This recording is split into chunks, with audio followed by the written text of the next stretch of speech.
Good morning and welcome to 2 Minutes Live.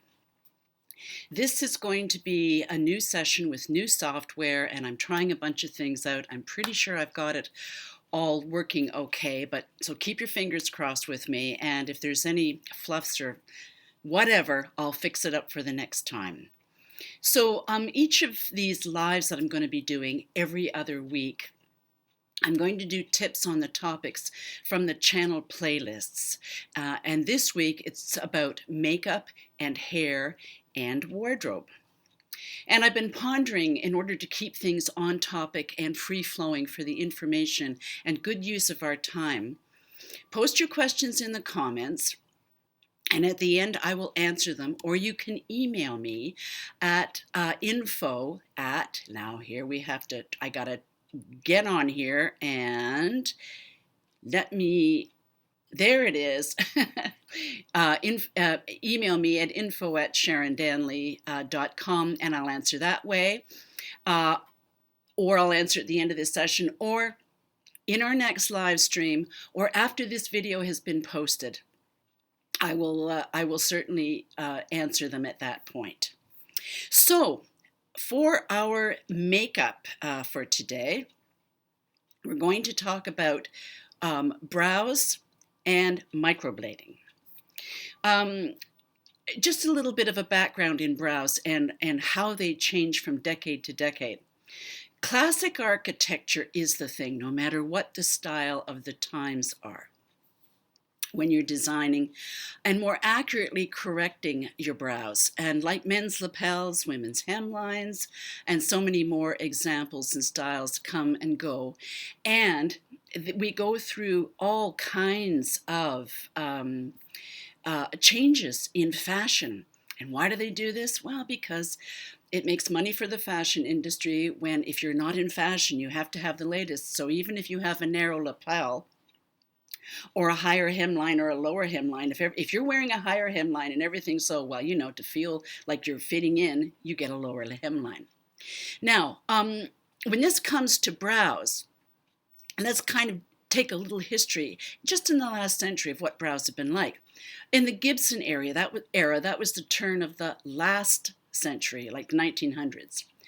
It was more of a natural brow. Things were more natural. The hair was big and bouffanty, and it accommodated hats because hats were the big thing then. And then the overarched and skinny brows became very popular in the 20s and 30s. Now in the 40s, the look came back to a more normal look. And then in the 50s, the brows got heavy and thick. Back to the more normal look in the 60s, then back to the overly thin brows of the 70s, and the thicker brows of the 80s, and so on and so on and so on.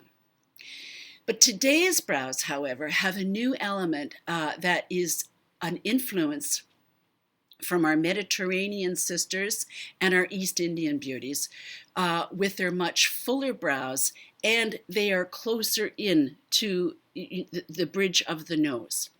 Now, what's always been missing in action is the brows for the older femme fatale.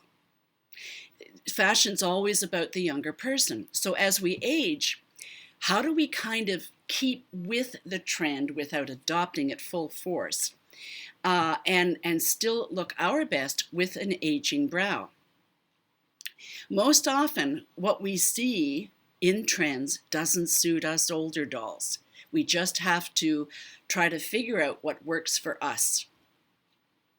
Now, today's overarched, unnaturally light front and much closer to the bridge of the nose, it's okay for the right race and the right culture, but certainly not on a Scandinavian or a Celtic lass like myself. And the lighter front is simply a trend. That's all that is. Now, when we look at that background, because we're going to take that into consideration when we consider microblading.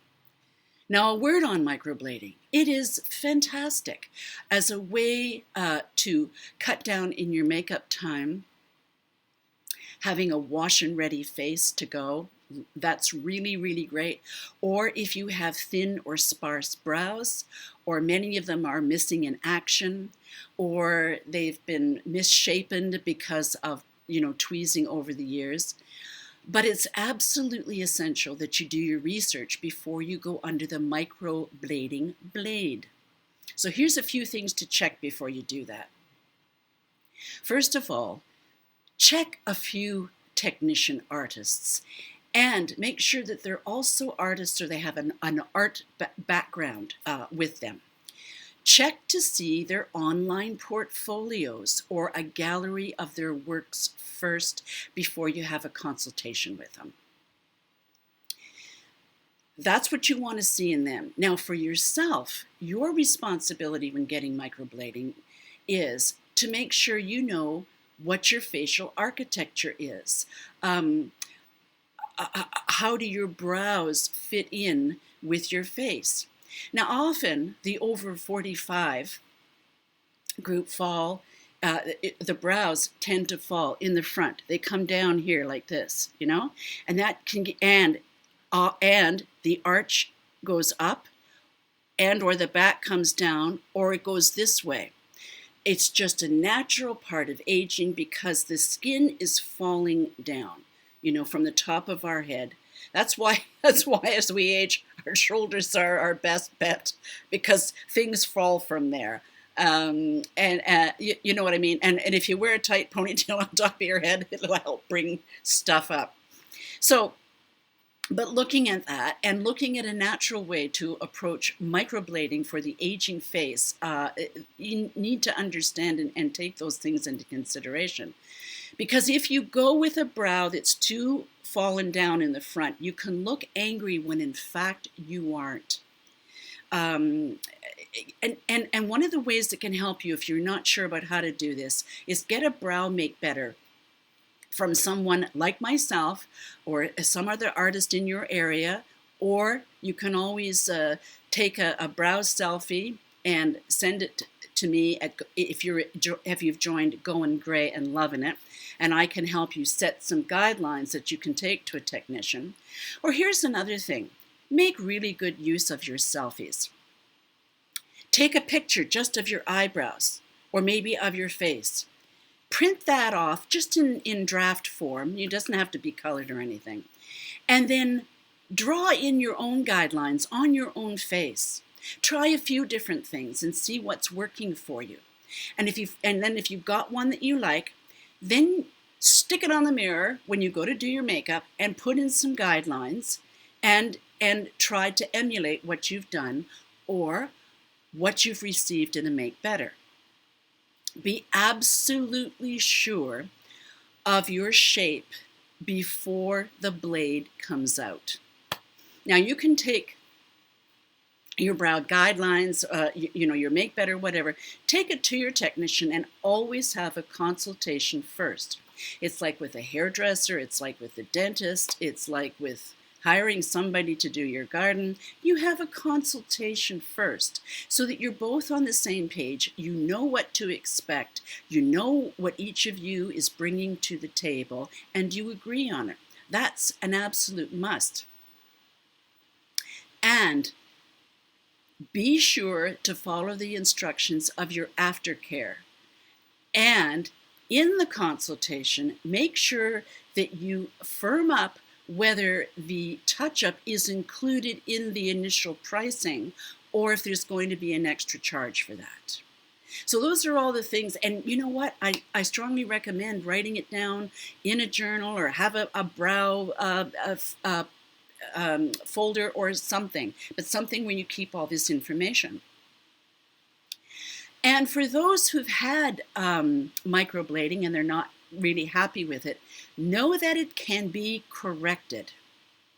They can use if it's too low, let's say, they can use a color that's the pigment color of your skin and go over top of what's too low and then raise it up with the proper coloring of the brow. They can raise it up a little bit.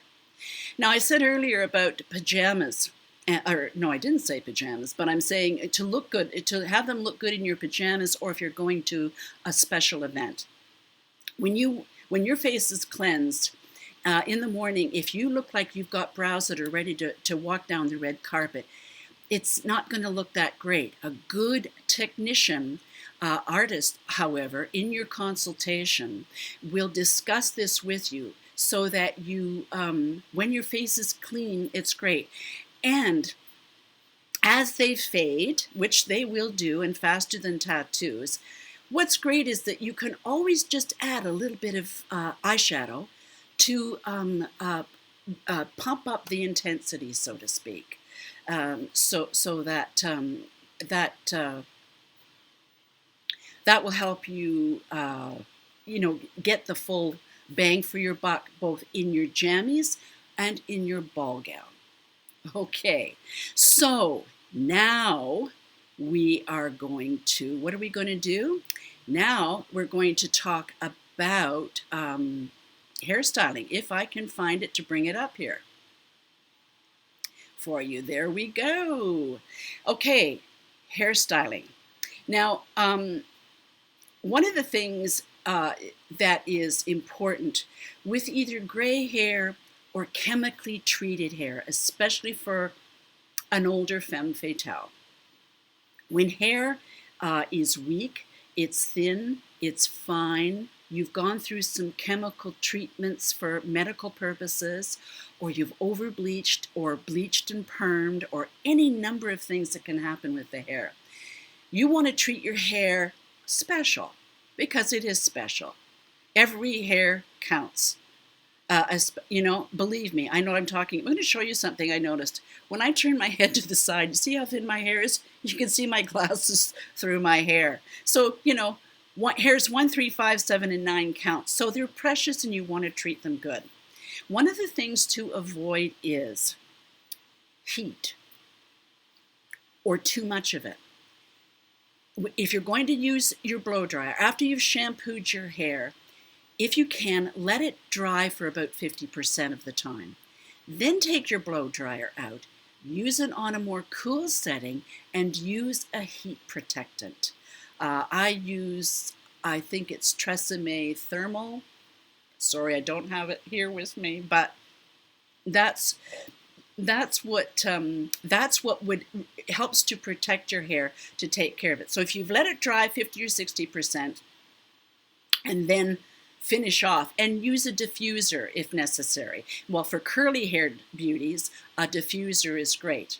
But for those with straight hair, I highly recommend, after you have done your, it's dried, is to use Velcro. I've got to see if this is showing.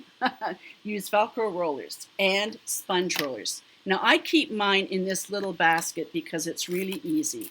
I have a spritzer of water, and I have a spritzer of Curl Keeper mixed with, water. I have clips, which you use for curly girls when you want to clip your hair up on top of your head while it's drying, so that it stands up. It doesn't sit so flat. And then these are Velcro rollers, and they come in various sizes.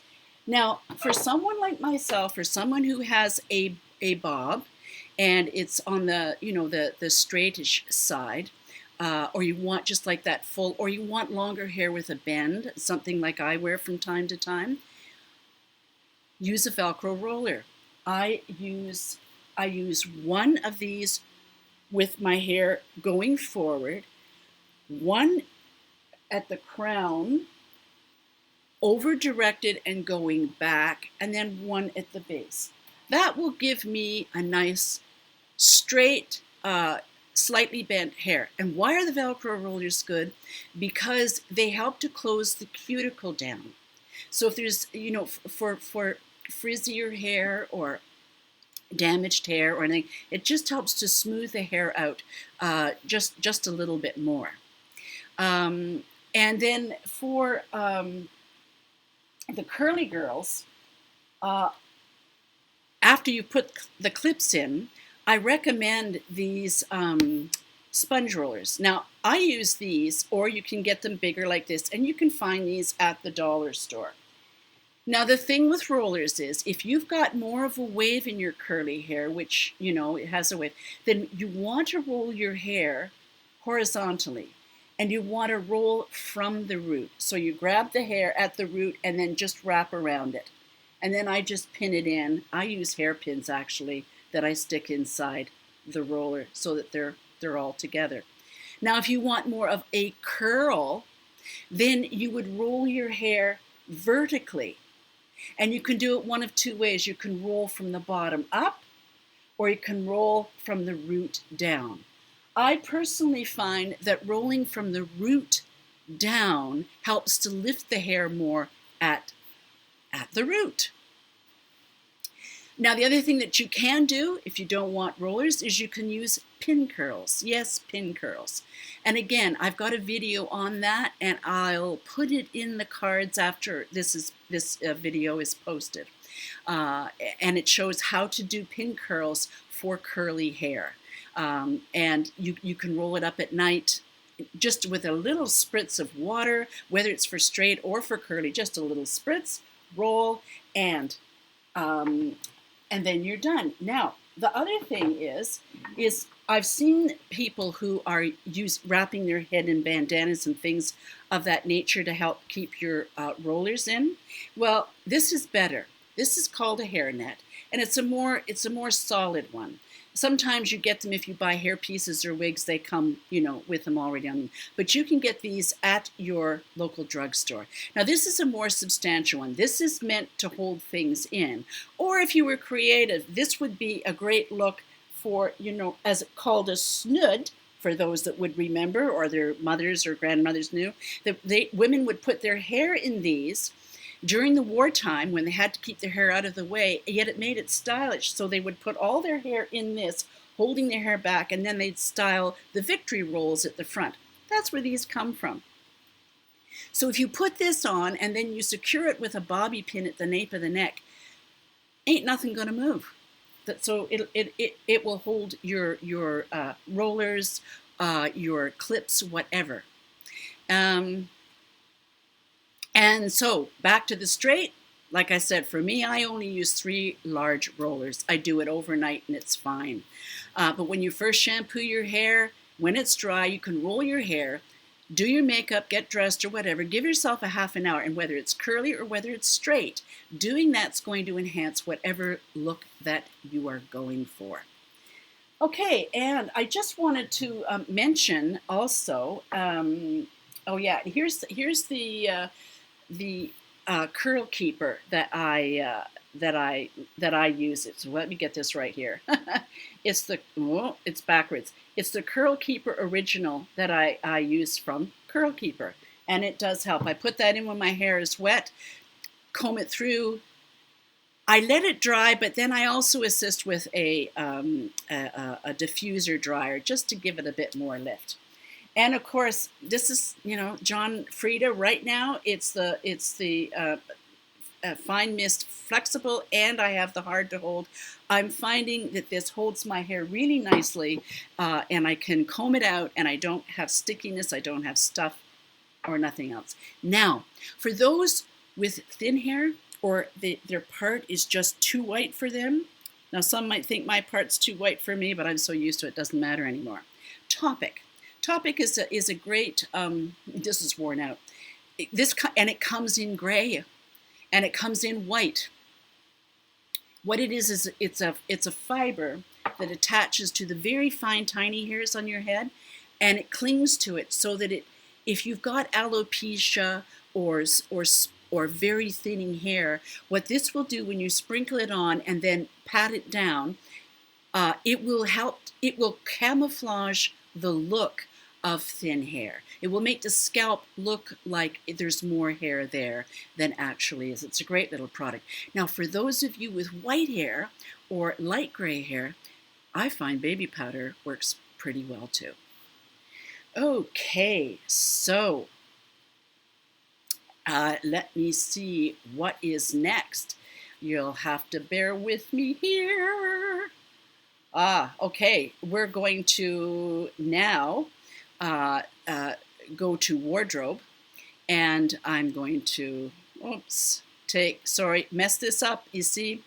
But you guys don't mind, do ya? Nah, you don't mind. You're bearing with me.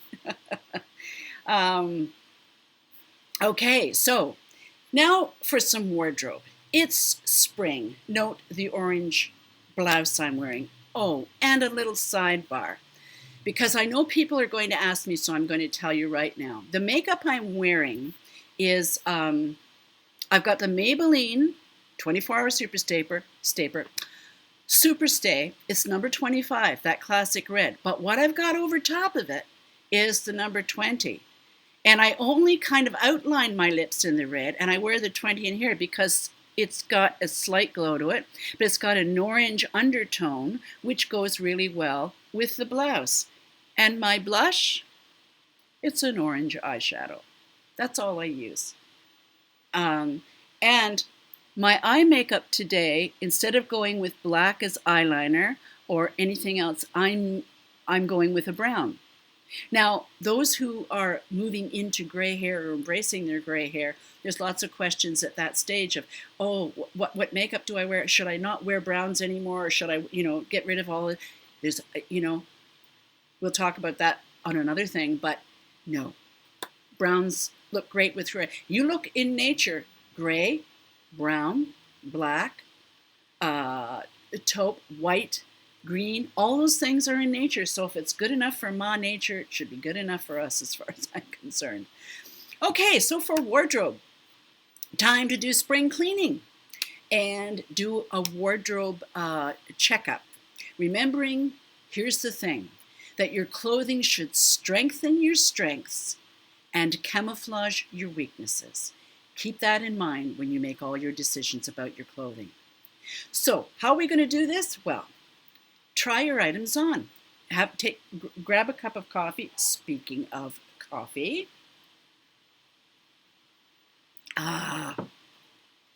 Grab a coffee, open your doors, slide them open, whatever they do.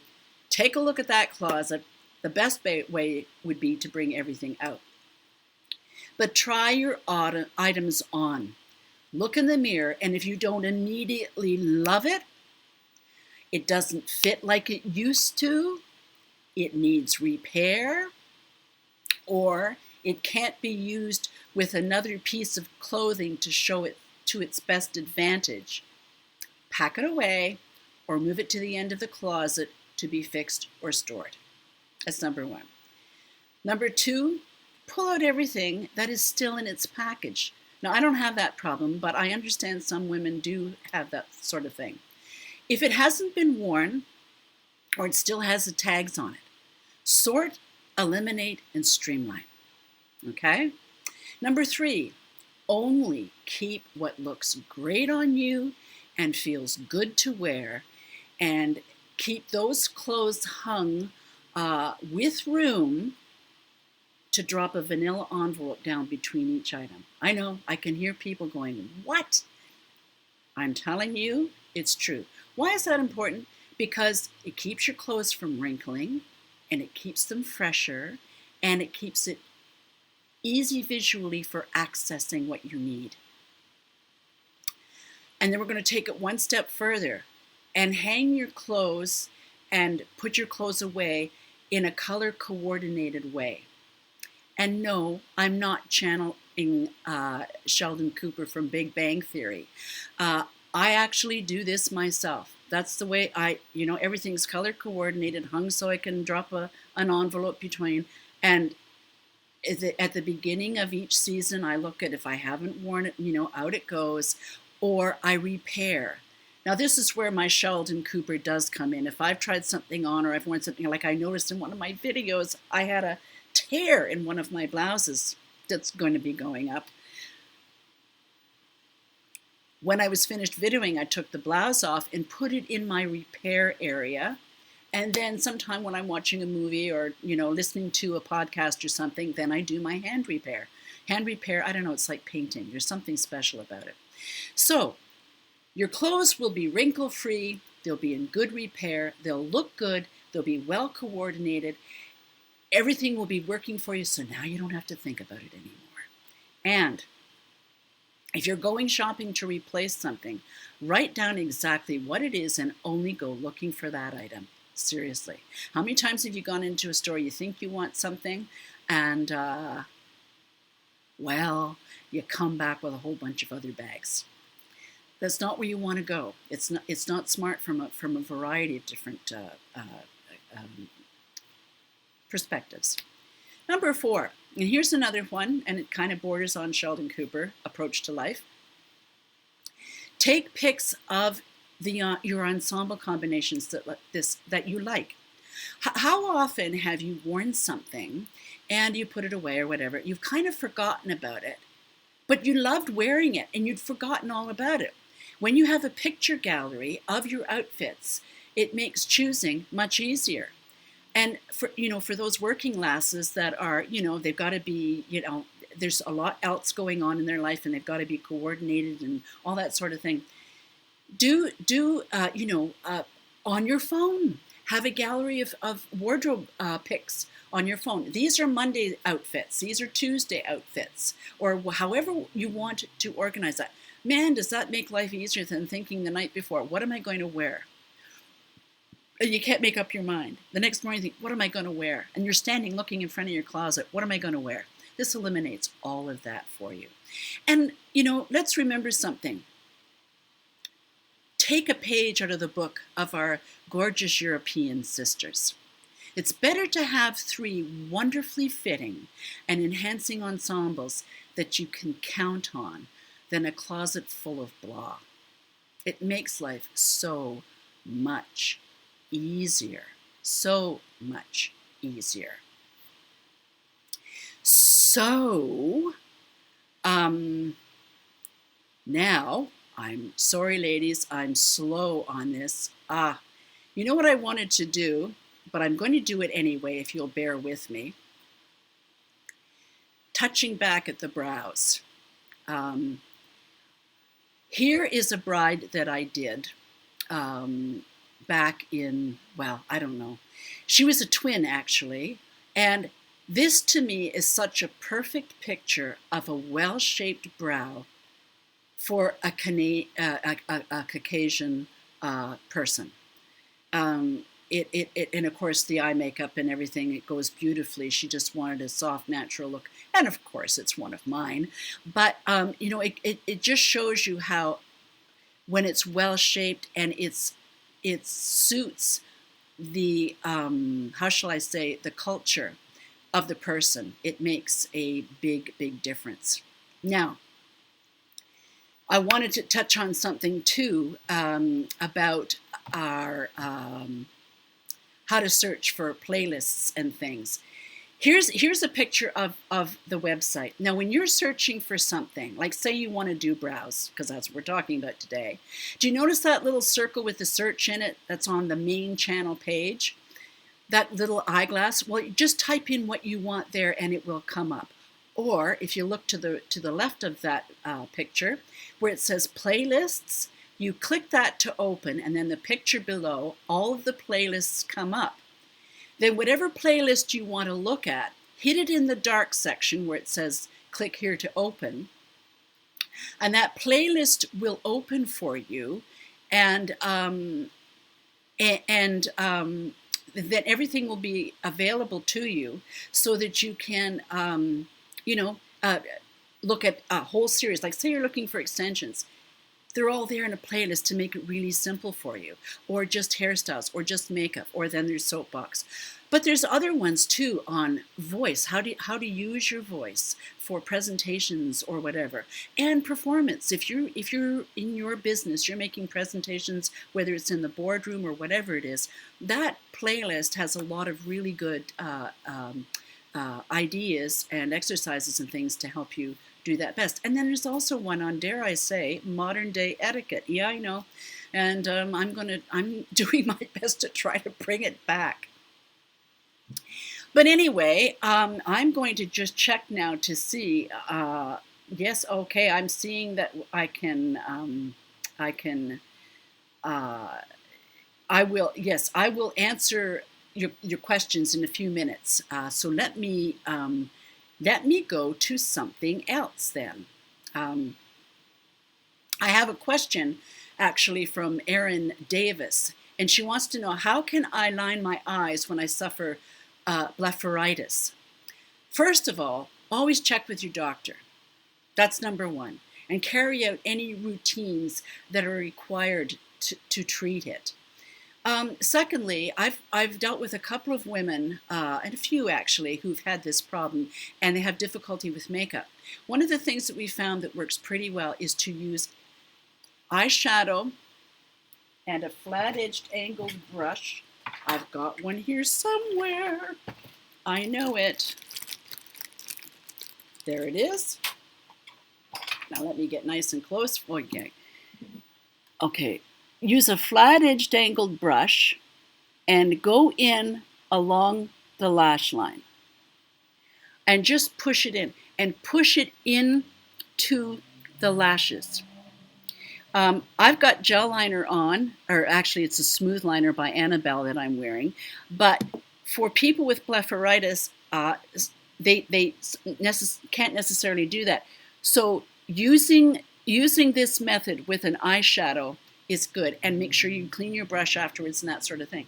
And the other thing is that where we're having good success is the L'Oreal Volume Tube Mascara, and with a that has a primer.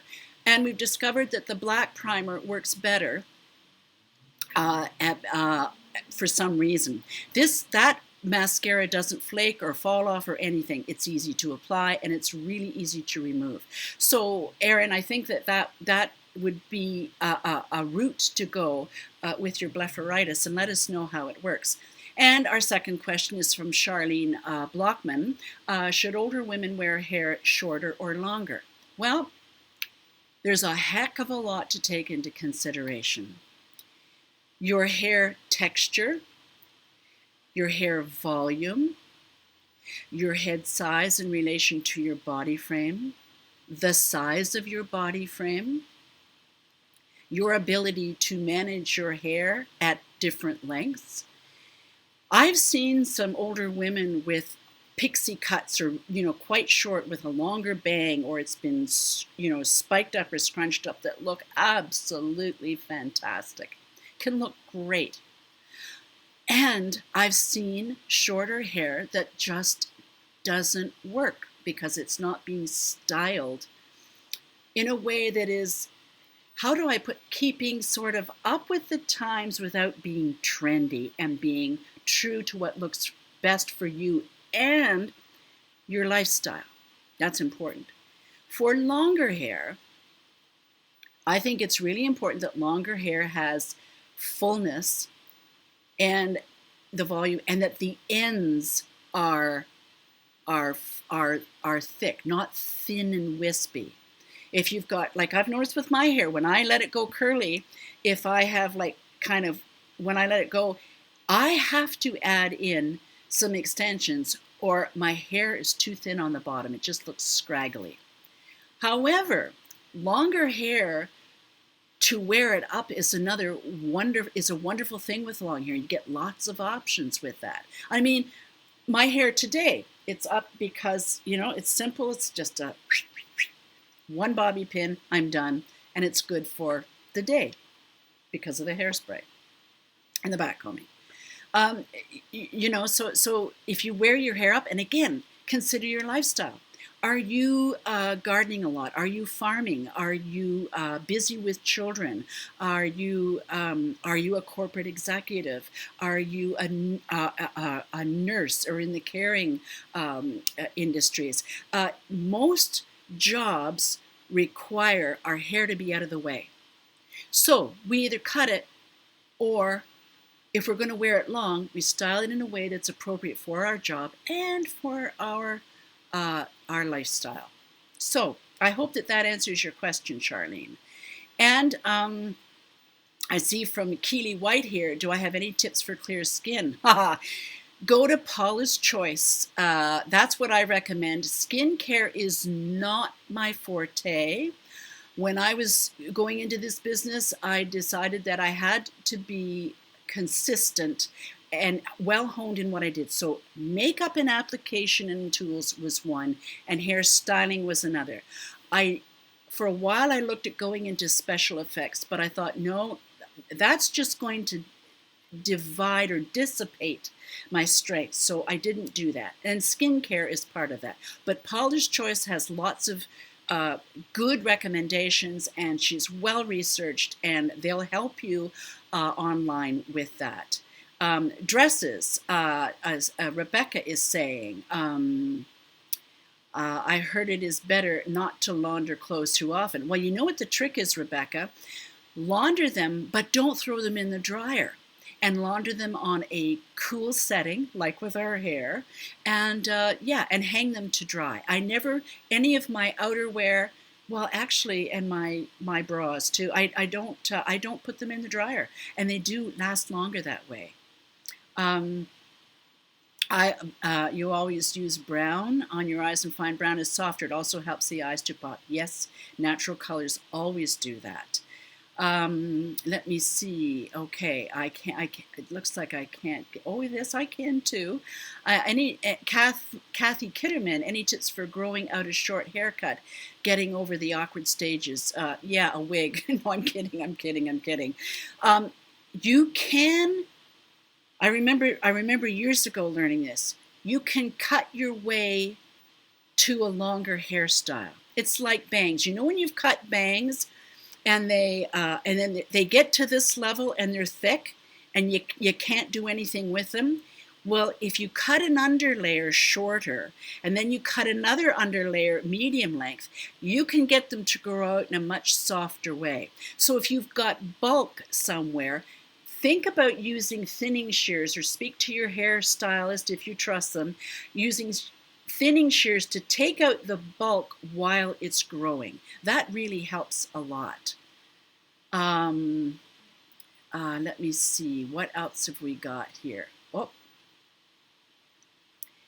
Oh, I think definitely going to try the rollers. Great. Now I'm not sure what's happening with the feed here, but as I said, I will check it later and see what answer your questions if I haven't answered them here, or you can email me. Now, with each session, I'd like to close off with a little quote. And here, I like doing these things. I don't know why. I've carried quotes around for years, but I think they're worthwhile sharing. And for those that are only listening, authentic beauty focuses on improving yourself, not pointing the finger at what others are or aren't doing. Why? Because we are what we focus on. We're focusing on other people too much. We're not really paying too much attention to ourselves. And it's like, if you look at the world, I remember this quote a long time ago. I think it was a Chinese proverb or something like that. And the thing, it said, clean off your own front stoop before you worry about your neighbors or point the finger at your neighbors. And when you think about it, if we all cleaned off our own front stoop, or if we all got our own eyebrows or hairstyling or whatever it is together, we'd be more focused on the confidence that comes from presenting ourselves well and less about pointing the finger at somebody else. Anyway, that's it for today. Thank you for joining me, and thank you for bearing with me while I try out this new software and a couple of little glitches that I had. And hopefully this new session will work out great. And just to remind you that I'm going to put up a video every other Friday and a live stream every other Saturday. So every week there will be either a video or a live stream. And remember to send your questions in or comment, and I always check the comments and make sure that your questions are answered. And come join us if you want to get a pay it forward, make better through the Photoshop spa. Come join us on Going Gray and Loving It to get one of those. They're quite popular. Anyway, I hope the rest of your day goes well. Thank you once again, and in that Hollywood style. Mwah! Thanks for playing. See you next time.